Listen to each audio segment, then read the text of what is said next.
हाँ, अब हम सब जानते हैं कि अगर आपको टीचर बनना है तो दो विषय, एक मनोविज्ञान, दूसरा ईवीएस की जानकारी बहुत आवश्यक है।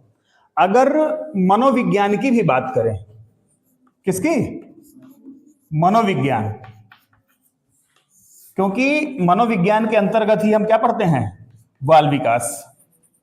और आप सब इसीलिए परेशान रहते हो कि हमें कहीं ना कहीं से बाल विकास या इसी को आप लोग क्या बोलते हैं, सीडीपी, इसका सॉल्यूशन मिल जाए, बाकी हमारे प्रश्न हो जाएं, समझ से किसी का कोई मतलब नहीं है। अभी मनोविज्ञान से पहले भी कुछ था, फिर मनोविज्ञान आया। ठीक है, तो हम ये पूरा कॉन्सेप्ट क्लियर कर लेते हैं, फिर आगे हम बाल विकास देखेंगे कि ये आया, क्यों आया, इसकी आवश्यकता क्यों पड़ी। क्योंकि जो भी विषय वस्तु हम पढ़ते हैं तो हर विषय वस्तु के पीछे एक क्वेश्चन मार्क होता है कि इसकी क्या आवश्यकता है। हम जितने भी विषय पढ़ते हैं हर विषय के पीछे का कोई ना कोई कारण होता है। एक टीचर को बाल विकास पढ़ने की क्या आवश्यकता है?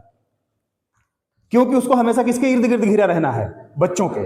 बच्चे किस ढंग से सीख रहे हैं, उनकी सीखने की गति क्या है, उनके पढ़ने में इंटरेस्ट किस चीज में है, उनके साथ हमें व्यवहार कैसा करना है, उनकी कार्य करने की क्षमता क्या है। ये सब हमें इसलिए जानना जरूरी है क्योंकि हम सारा कार्य उन्हीं के लिए करेंगे। अगर हम सिलेबस भी कुछ पढ़ाने के लिए लेके आएंगे तो उनकी क्षमता के अनुसार लेके आएंगे कि क्या जो मैं सिखाने जा रहा हूं वो सीख पाएंगे कि नहीं सीख पाएंगे। अगर प्राइमरी के बच्चे को ट्रिग्नोमेट्री सिखाई जाए, क्या वो सीख पाएंगे? पहले हमें क्या ध्यान रखना है, उसकी क्षमता है कि नहीं है। तो बाल विकास हमें यह बताता है कि बच्चे किस ढंग से सीखते हैं, किस ढंग से कार्य करते हैं। लेकिन बाल विकास पढ़ने के पहले भी कुछ प्रक्रियाएं हैं या इसके इतिहास है, क्योंकि बिना इतिहास के हम कोई कार्य नहीं करते हैं। आप सब जानते हैं कि अगर अभी आपको किसी दूसरे घर में संबंध बनाना होगा तो सिर्फ एक व्यक्ति से आप सेंट्रलाइज नहीं होगे, पूरा उसकी कुंडली देखते हो, इतिहास देखते हो, देखते नहीं देखते हो। तो हम बाल विकास का थोड़ा सा इतिहास देख लेते हैं।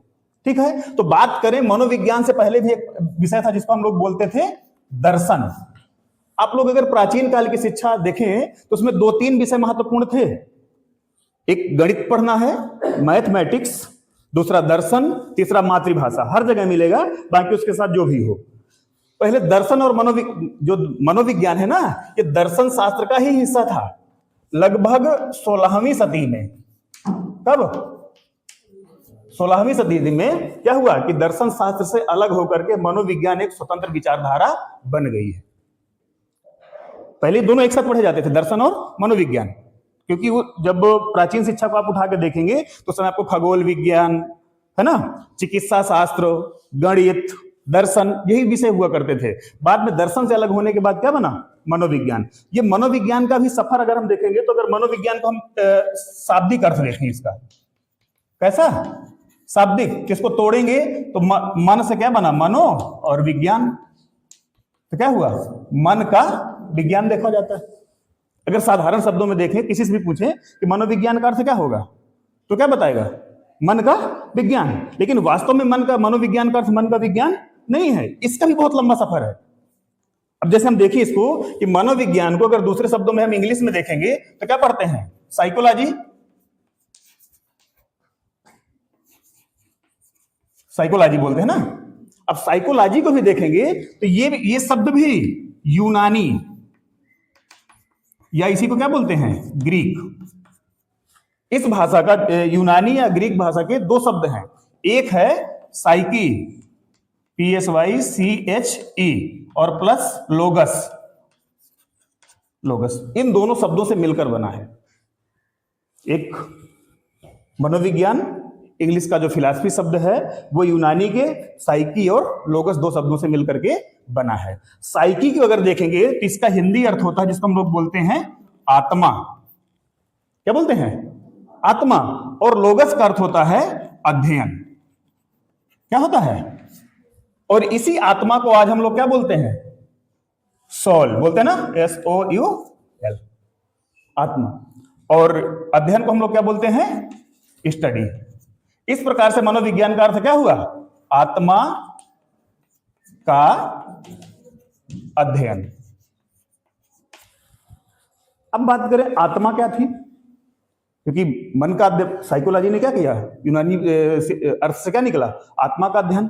और आत्मा हम लोग शास्त्रों में पढ़ते हैं ना कि एक मनुष्य के अंदर आत्मा होती है जो अजर और अमर है, जिसको ना तो हवा सुखा सकती है, ना तो आग जला सकती है, ना तो तलवार काट सकती है, ना तो पानी भिगा सकता है, क्या उस आत्मा की बात कर रहे थे? उस समय आत्मा से अर्थ था आत्म। क्या था?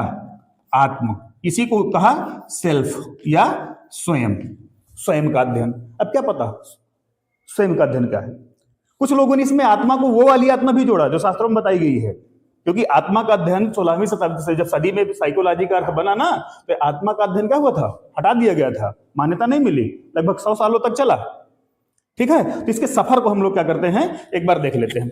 ये मनोविज्ञान का समझ में आया क्या होगा? ठीक, अब इसमें देखें हम जो मनोविज्ञान के अर्थ क्या हुए हैं, समय समय पर बदलते गए हैं। जैसे अभी हम बात करें कि एक समय देखते हैं कि उस समय के समय का नाम क्या था, तो नंबर 1 में देखेंगे जो मनोविज्ञान 1, 2, 3 और 4 क्रम बदले गए हैं। 4 बार मनोविज्ञान का अर्थ बदला गया है। ठीक है, अब एक है टाइम, या वो समय का क्या नाम था। ठीक है, अगर हम पहले नाम की बात करें जिसको हम लोग क्या बोलेंगे? प्राचीन। कौन सा युग? प्राचीन युग। इसी को ग्रीक युग भी बोलते थे। क्या बोलते थे? ग्रीक युग। उस समय जो इसका अध्ययन करने वाला विषय था, क्योंकि यहां पर हम क्या देखेंगे? विषय किस चीज का अध्ययन कर रहा था, तो उस समय अध्ययन करने का एक ही विषय था, आत्मा। क्या था? आत्मा। और उस समय ये आत्मा के बारे में समर्थक कौन कौन से थे, या आत्मा के बारे में खोज करने वाले या आत्मा का अध्ययन करने वाले कौन कौन से मनोवैज्ञानिक हुए, तो उसमें हम नाम लेंगे। इसमें एक नाम ले लेते हैं विचारक या मनोवैज्ञानिक। ठीक है, कौन कौन से मनोवैज्ञानिक हुए या दार्शनिक हुए जिन्होंने क्या किया कि प्राचीन युग में आत्मा का सपोर्ट किया? तो पहला नाम आता है प्लेटो। क्या नाम आता है? दूसरा नाम आता है अरस्तु, और तीसरा नाम आता है डेकार्टे। ये 3 लोग हैं प्राचीन युग में जिन्होंने कहा कि मनोविज्ञान का जो अर्थ है वो आत्मा का अध्ययन है। ये 3 कौन कौन से थे? प्लेटो, अरस्तु और डेकार्टे थे। फिर दूसरा युग आता है जिसको बोलते हैं मध्य युग। क्या बोलते हैं? मध्य युग। अब इस समय जब आत्मा के बाद जो मनोविज्ञान की बात आती है कि मनोविज्ञान का अर्थ क्या हुआ, तो वो हुआ था मन का अध्ययन। किसका हुआ था? मन का। जब आप वुडवर्थ की परिभाषा पढ़ेंगे ना, आगे वुडवर्थ की परिभाषा पढ़ेंगे तब सब क्लियर हो जाएगा कि मनोविज्ञान ने सबसे पहले अपनी आत्मा क्या त्याग किया, फिर मन, इसी को इन्होंने नाम दिया था मन को मस्तिष्क, क्योंकि इंग्लिश में क्या बोलते हैं? माइंड। ठीक है, तो मन का या मस्तिष्क का त्याग किया। फिर तीसरी बात आती है कि मनोविज्ञान ने फिर अपनी चेतना, कॉन्शियसनेस, उसका त्याग किया।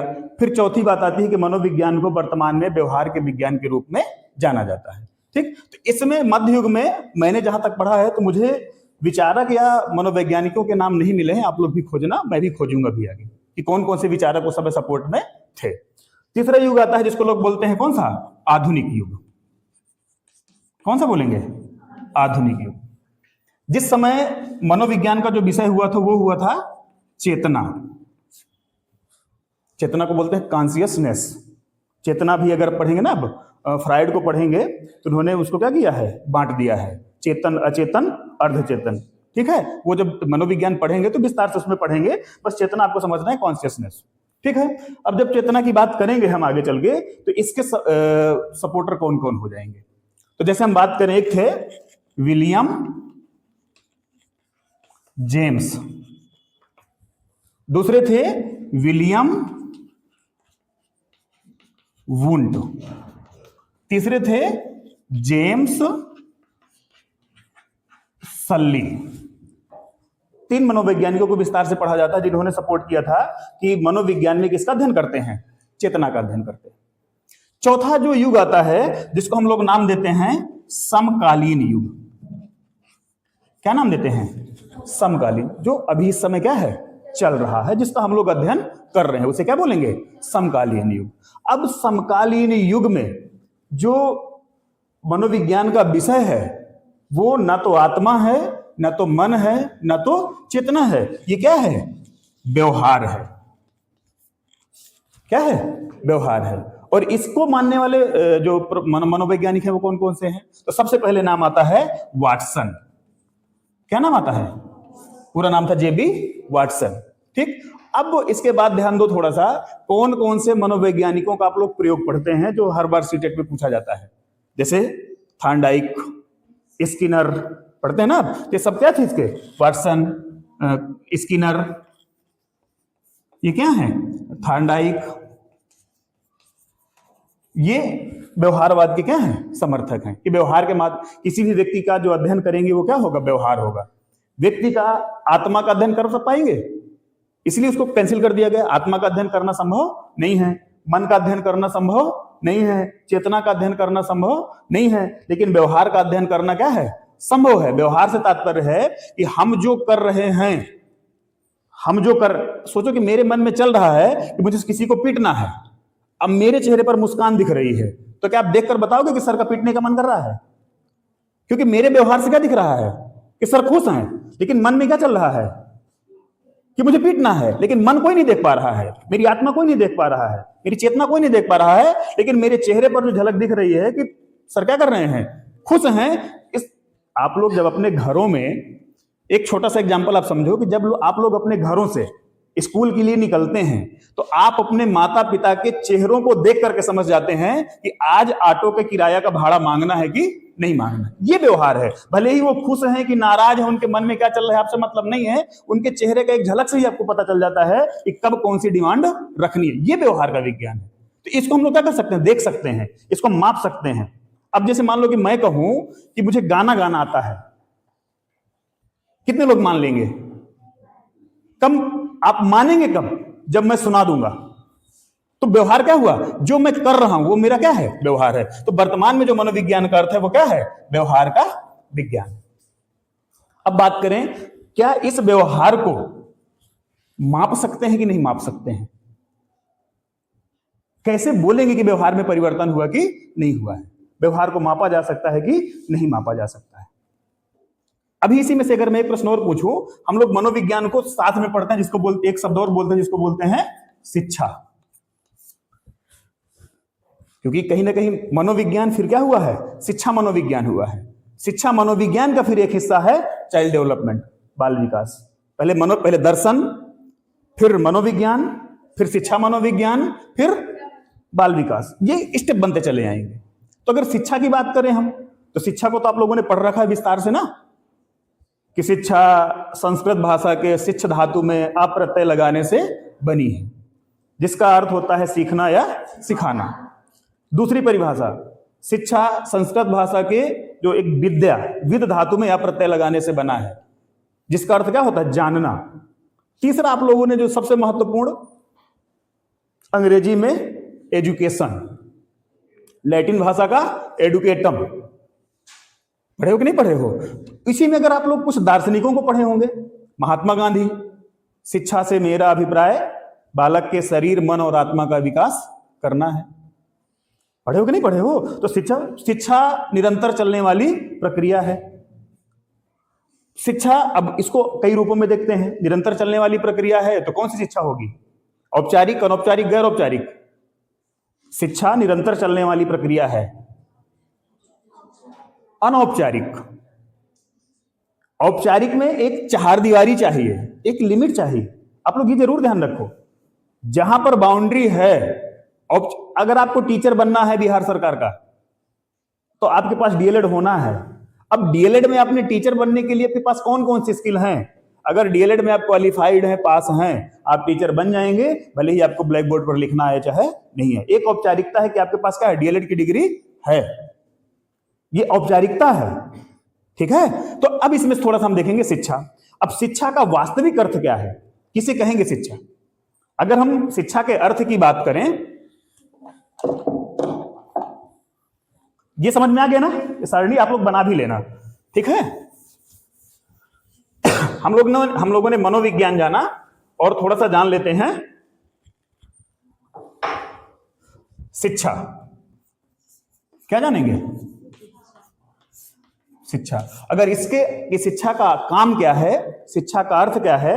इसका अर्थ है व्यवहार में परिमार्जन क्या है? परिमार्जन। परिमार्जन को हम लोग संशोधन भी बोलते हैं, मॉडिफिकेशन भी बोलते हैं। संशोधन बोलेंगे, मॉडिफिकेशन बोलेंगे, परिमार्जन बोलेंगे। परिमार्जन से तात्पर्य है कि हम किसी को कुछ सिखाना चाह रहे हैं और सिखा पा रहे हैं कि नहीं। जैसे मान लो किसी बच्चे की आदत है कुछ नकारात्मक कार्य करने की, तो उसको फिर क्या करते हैं, किसी सेंटर में भेज देते हैं कि उन कार्यों को छोड़ करके नया कार्य क्या करे, सीख जाए। तो पहला कार्य को छोड़वा करके नया कार्य या कुछ सिखाने के लिए। तो शिक्षा का काम क्या है? व्यवहार का परिमार्जन। अब इसी में जब मनोविज्ञान की बात करेंगे तो मनोविज्ञान का आप लोगों ने अर्थ क्या देखा था? मनोविज्ञान का जो अर्थ था वो क्या था? व्यवहार का अध्ययन, यही था ना। मनोविज्ञान का अर्थ हुआ व्यवहार का अध्ययन, शिक्षा का अर्थ क्या हुआ? व्यवहार में परिमार्जन। तो अब दोनों का मिला के से तात्पर्य क्या है कि शिक्षा मनोविज्ञान बना। अब क्या बनेगा? शिक्षा मनोविज्ञान।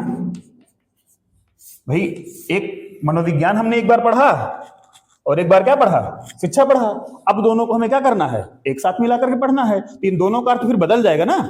तो इन दोनों का अर्थ बदलता है कि व्यवहार में परिमार्जन के लिए व्यवहार का अध्ययन, व्यवहार में परिमार्जन के लिए व्यवहार का अध्ययन, तब जाकर ये क्या बनता है? शिक्षा मनोविज्ञान। अब उस शिक्षा मनोविज्ञान का कहीं ना कहीं हिस्सा क्या बनता है? बाल विकास। तो अब सोचो एक मिनट के लिए कि अगर हमें व्यवहार में परिमार्जन करना है, बदलना है, तो व्यवहार को मापना भी पड़ेगा। बिना मापे काम चल जाएगा? अच्छा, अगर हम बात करें, देखो दो चीजें हैं। अभी हम वृद्धि और विकास भी पढ़ेंगे। आप लोगों ने कंप्यूटर में हार्डवेयर सॉफ्टवेयर भी पढ़ रखा है। तो आपसे मैं जानना चाहूंगा कि किसको मापना आसान है? हार्डवेयर को मापना आसान है कि सॉफ्टवेयर को मापना आसान है? हार्डवेयर को मापना आसान है, सॉफ्टवेयर को मापना आसान नहीं है। तो उसी प्रकार से जब हम बात करें, व्यक्ति को मापना आसान है कि व्यक्ति के गुणों को मापना आसान है? व्यक्ति को मापना आसान है, लेकिन व्यक्ति के गुणों को मापना आसान नहीं है। तो अब यहां पर हमें किससे मापना है? व्यक्ति के गुणों को, क्योंकि व्यवहार में गुण ही है ना। अरे भाई, व्यक्ति, मान लो कि मेरी नाक टेढ़ी है, डॉक्टर के पास जाएंगे, बिना कुछ सोचे समझे शून्य करके टेढ़ा कर एकदम 10-5 मिनट में प्रोसीजर करके क्या कर देगा? सही कर देगा। लेकिन अगर सोचो कि मैं बात बात में कुछ ऐसी बात बोलता हूं जो किसी को पसंद नहीं आए, तो उसको सही होने में क्या डॉक्टर एक बार में आएगा और कोई ऐसी दवा खिला देगा कि सही हो जाए? अगर ऐसा होता तो तुम लोगों का जैसे पढ़ने में मन नहीं लगता है, बस डॉक्टर के पास जाते और बोलते डॉक्टर साहब इंजेक्शन लगाइए, इनका पढ़ने में मन नहीं लगता है, कल से पढ़ने में मन लगने लगे। ऐसा है? व्यवहार को बदलने में क्या है? समय लगता है। फिजिकल, अभी जैसे कोई मोबाइल है, किसी का मोबाइल का प्रोसेसर काम नहीं कर रहा है, प्रोसेस नहीं कर रहा है, सॉफ्टवेयर काम नहीं कर रहा है, और तुम मोबाइल का कवर बदलो बार बार, नया मोबाइल का कवर ले लो, तो क्या वो कार्य करना तेजी कर देगा? जिसकी जो जरूरत है, अब उसके लिए आपको क्या करना पड़ेगा? तो ऐसे ही आपको देखना है कि व्यवहार का अगर हमें परिमार्जन करना है, कुछ व्यवहार में बदलना है, तो उसमें बदलने के लिए हमें क्या करना पड़ेगा? उसको मापना पड़ेगा। तो अब जब मेजरमेंट पढ़ेंगे, मापन पढ़ेंगे, तो उसमें मापन में आता है कि मापन की प्रक्रिया प्राचीन काल से चली आ रही है। उस समय भी कक्षाओं में गुरु मापते थे, मेरा शिष्य ये अच्छा है, इससे अच्छा ये शिष्य है, इन दोनों की तुलना में ये शिष्य अच्छा है। देखते थे कि नहीं देखते थे? अभी अगर आप नाम सुने, रामायण देखे हो, और जब एक वर्णन आता है परशुराम और लक्ष्मण दोनों का संवाद, सुने हो कभी? जब जहां पर धनुष टूटता है, वहां पर देखोगे लक्ष्मण अपनी नहीं सुनने को तैयार, खुद की, कि अगर आपने मेरे भाई को कुछ कहा तो मेरे क्षत्रिय होने पर और ये बात सुनकर के चुप रह जाने पर क्या है? बेकार है। और उधर वो परशुराम कहते कि तुमको पता नहीं है मैंने कितनी बार क्षत्रियों को इस पृथ्वी से क्या किया है? विनाश किया है। दोनों अपनी अपनी बात बता रहे हैं। तो वहां पर अपनी अपनी, वहां पर जो लोग थे वो जानते थे कौन बहादुर है कौन बहादुर। क्लास में आप देखते होंगे, एक टीचर आता है, बताता है, बोलता है कि मेरे फला फला बच्चे बहुत अच्छे हैं, जब रिजल्ट आता है तो बच्चे पीछे हो जाते हैं। नहीं देखे हो? तो मापन के भी 4 स्तर हैं, ठीक है? तो अब जब 4 स्तर है, थोड़ा सा विस्तार से तो नहीं देखेंगे, लेकिन आप इनको जान जाओ, इतना तो बता ही दें। तो जैसे बात करें हम मापन की, इसके 4 प्रकार हैं। पहला है जिसको बोलते हैं नामित, नॉमिनल जिसको बोलते हैं, कि नाम से ही कह देना, कि जैसे हम कुछ चीजों को छांट कर अलग कर देते हैं ना, फल एक तरफ रख दो। अगर मान लो कि एक रूम में बहुत सारा सामान बिखरा पड़ा है और तुमको कह दिया गया कि ऐसा करो, खाने की सामग्री अलग कर दो, पहनने की सामग्री अलग कर दो, तो आप उसमें फिर क्या करेंगे? छांटना शुरू करेंगे ना, खाने में क्या कैसे खाद्य सामग्री है। तो नाम से ही आपने माप लिया कि ये खाने की सामग्री है। उसी में से फल की टोकरी अलग होगी, तो अब आलू और प्याज आप फल वाली टोकरी में रखेंगे?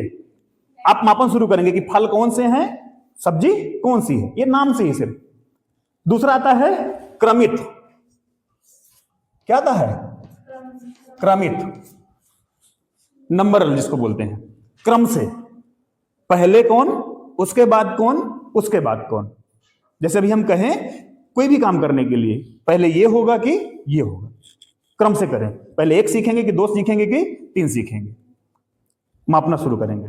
तीसरा होता है जिसको हम लोग बोलते हैं अंतराल। क्या बोलते हैं? अंतराल। अब अंतराल में क्या, इसको इंटरवल भी बोलते हैं, इंटरवल या अंतराल जिसको बोलेंगे। तो इसमें से अगर हम बात करें कि जब हमारी परीक्षा प्रणाली में ग्रेडिंग सिस्टम चलता है, ग्रेडिंग चलता है, ग्रेडिंग चलता है, तो अगर मानक हो गया कि 90 से और 100 के बीच में जो नंबर लाएगा वो ए ग्रेड का बालक होगा, यही मानक चलता है। और अगर 80 से 90 के बीच में कोई बालक नंबर ला रहा है तो कौन से ग्रेड में होगा? बी ग्रेड में होगा। एक अंतराल रख दिया जाएगा, ठीक है, अंतराल के आधार पर कि इससे इतने को इस ग्रेड पर, इससे इतने को इस ग्रेड पर। अब देखो दुख यहां होता है कि जैसे किसी का मान लो 89 नंबर है और एक ही नंबर में उसको कहां पहुंच जाना था? ए ग्रेड में पहुंच जाना था। 89 नंबर आने पर वो क्या है? बी ग्रेड में जा रहा है। अगर वो एक नंबर और होता तो कहां पहुंच जाता? ए ग्रेड में पहुंच जाता। ये अंतराल मापन। ये चौथा जो आता है उसको हम लोग बोलते हैं अनुपात। क्या बोलते हैं? इसी को बोलते हैं रेशियो। अनुपात से तात्पर्य होता है जैसे मैं भी कहूं कोई दो बच्चों को मापना है, या एक कोई बाउंड्री लगी है जिसको उसके उस पार देखना है ना, और कहें कि उस पार होने वाली क्रिया को देख करके बताना है कि किस ढंग से हो रही है। और एक व्यक्ति की हाइट 4 फीट है और एक व्यक्ति की हाइट 6 फीट है। अब बाउंड्री की भी हाइट कैसी है? 6 फीट है। क्या 4 फीट वाला देख पाएगा उस पार क्या हो रहा है? तो पहले उसको क्या करना, उसके बराबर में लाना है कि जहां से हमें देखना है। तो दोनों का अनुपात क्या करेंगे? बराबर करेंगे। कि कहां से, जैसे भी हम कहें कि मैं अभी 4 फीट वाले को टेबल में खड़ा कर देंगे तो मुझसे ऊंचा हो जाएगा, वो 8 फीट का हो जाएगा। तो दोनों का अनुपात क्या हो? बराबर हो। फिर उसके आगे की उसकी क्वालिटी चेक करेंगे, ठीक है। तो हमने देखा कि शिक्षा मनोविज्ञान क्या था जो दर्शन से अलग हुआ। मनोविज्ञान मन का विज्ञान, लेकिन जब वो साइकोलॉजी बना तो यूनानी भाषा में क्या था? साइकी और लोगस। साइकी का मतलब आत्मा, लोगस का मतलब अध्ययन, आत्मा का अध्ययन। उसी ने 3-4 सफर शुरू किया। जो पहले आत्मा का अध्ययन के रूप में जाना जाता था वो मन के अध्ययन के रूप में आया। मन के बाद किस में आया? चेतना में आया। चेतना के बाद वर्तमान में किस रूप में जाना जाता है? व्यवहार के रूप में जाना जाता है। लेकिन इसको हम पढ़ते हैं दोनों में, शिक्षा मनोविज्ञान में। शिक्षा का अर्थ क्या हुआ? शिक्षा का अर्थ हुआ व्यवहार में परिमार्जन, और मनोविज्ञान का अर्थ हुआ व्यवहार का अध्ययन। तो शिक्षा मनोविज्ञान का अर्थ क्या हुआ? व्यवहार में परिमार्जन के लिए व्यवहार का अध्ययन, वो शिक्षा मनोविज्ञान हुई। अब उस शिक्षा मनोविज्ञान का एक महत्वपूर्ण बिंदु है जो एक शिक्षक के लिए बहुत आवश्यक है, जिसको हम लोग क्या बोलते हैं? बाल विकास, सीडीपी। इसमें पढ़ते हैं। अब यहां पर हम पढ़ेंगे विस्तार से कि बाल विकास किसे कहेंगे। बाल विकास को कहीं ना कहीं क्या बोलते हैं? बाल्यावस्था, कहीं पर बचपन, कई नामों से इसको क्या करते हैं? जानते हैं कि बचपन का विकास, बचपन में सीखना, बाल्यावस्था, बाल विकास में सीखना, इसको कई नामों से जानते हैं हम। और ये कि सिर्फ यही नहीं कि डीएलएड के टीचरों के लिए या डीएलएड की कोर्स के लिए, बीएड की कोर्स के लिए, आपको अगर दुनिया में कहीं भी टीचर बनना है, क्या बनना है? टीचर बनना है, उसके लिए आपको मनोविज्ञान, शिक्षा मनोविज्ञान, सीडीपी, इसकी जानकारी आवश्यक है। अब आपको लगता होगा कि हम डीएलएड या बीएड कर लेंगे, इसके बाद इससे पीछा छूट जाएगा। छूटने वाला नहीं है। आप अभी जब सीटेट दोगे तो वहां भी पढ़ना है, टेट दोगे वहां भी पढ़ना है, केंद्रीय विद्यालय की तैयारी करोगे वहां भी पढ़ना है। अगर जो बीएड कर रहे हैं वहां तो पढ़ ही रहे हैं, अभी वो बीएड करने के बाद प्राइमरी के टीचर बन जाएंगे तो उनको फिर से एक नई समस्या आ जाएगी जिसको बोलते क्या है? Bridge course. क्या बोलेंगे कि मतलब फिर से, अभी तो बीएड वालों ने भी कक्षा 6 के बाद की बच्चों को पढ़ाने के लिए पढ़ा था, फिर से एक ऐसा कोर्स करें जो फिर से प्राइमरी के बच्चों के साथ कैसा व्यवहार करना है उसको सीखना है। तो आगे जो हमारा ये जो क्लासें हैं ना, ये केवल सिर्फ डीएलएड के लिए नहीं होंगी, आपको ये सेव करके रखना पड़ेगा। डीएलएड के लिए, बीएड के लिए, टेट के लिए, सीटेट के लिए, ब्रिज कोर्स के लिए बहुत आवश्यक है। तो कल से हम पढ़ेंगे क्या, बाल विकास, सीडीपी। तो अब बाल विकास में देखेंगे कि इसमें बहुत सारे पॉइंट्स हैं जिनको विस्तार से आपको समझना पड़ेगा। पहले आपको क्या पढ़ना, बाल से मतलब क्या हुआ, बचपन। आपको बचपन को विस्तार से समझना पड़ेगा। फिर किसको समझना पड़ेगा, विकास को समझना पड़ेगा। फिर इसी में शब्द आएगा कौन सा, सीखना, उसको विस्तार से समझना पड़ेगा। पहले बचपन, फिर विकास, फिर सीखना। ये तीनों क्या हैं, और तीनों हैं तो इनका दोनों का एक साथ क्या कोरिलेशन है, क्या संबंध है। क्या बचपन में पहले सीखना आता है कि पहले विकास होता है, और क्या पहले विकास होता है कि पहले सीखना आता है। क्या सीखना अगर आ गया आपको तो क्या समझे कि विकास हो गया, कि क्या विकास हो गया तो आप सीख जाओगे हर चीज। आपको पहले इन समस्याओं को पढ़ना है, ये तीनों है क्या, बचपन क्या है, विकास क्या है, और सीखना क्या है। अब सीखना को जब आप पढ़ोगे तो कहीं ना कहीं अगर किताब देखोगे तो आपको मिल जाएगा अधिगम, लर्निंग। अब लर्निंग का मतलब क्या है, उसमें भी फिर देखेंगे ना कि जो आपका व्यवहार था वो व्यवहार आपका बदल गया, मतलब आपने चीजें क्या कर ली, सीख ली। उससे काम चलने वाला नहीं है। उसमें भी आपको सिद्धांत पढ़ने होंगे दो प्रकार के। अब घर जाए आज जाना और खोजना, ठीक है। कि सिद्धांत एक को हम बोलते हैं प्रिंसिपल, PRINCIPLE, प्रिंसिपल, PAL वाला नहीं है ना, सिद्धांत वाला। और एक आएगा थ्योरी।